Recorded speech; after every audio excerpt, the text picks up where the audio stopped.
औज़ुबिल्लाहि मिनश्शैतानिर्रजीम बिस्मिल्लाहिर्रहमानिर्रहीम।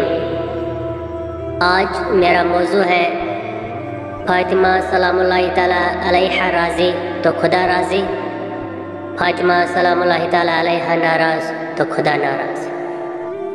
मौला अली अलैहिस्सलातु वस्सलाम से रिवायत है कि हुज़ूर नबी अकरम सल्लल्लाहु अलैहि वसल्लम ने सैयदा फातिमा सलामुल्लाहि तआला अलैहा से फरमाया, बेशक अल्लाह ताला तेरी नाराज़गी पर नाराज़ होता है और तेरी रज़ा पर राज़ी होता है। इस हदीस को इमाम हाकिम और तिबरानी ने रिवायत किया है।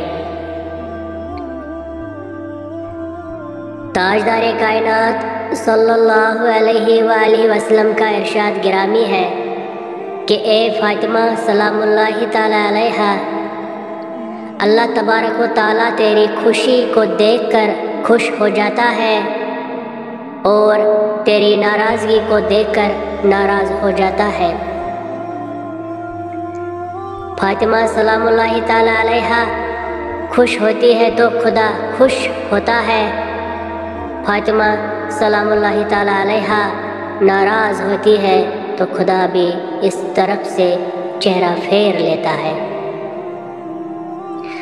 मकाम अफसोस है कि जिनकी नाराज़गी से कायनात का खालिक नाराज़ हो, कुछ बदबख्त मुल्ला इनकी खता साबित करने के लिए मुनाज़िरों के चैलेंज कर रहे हैं। ये इस उम्मत की बदनसीबी है।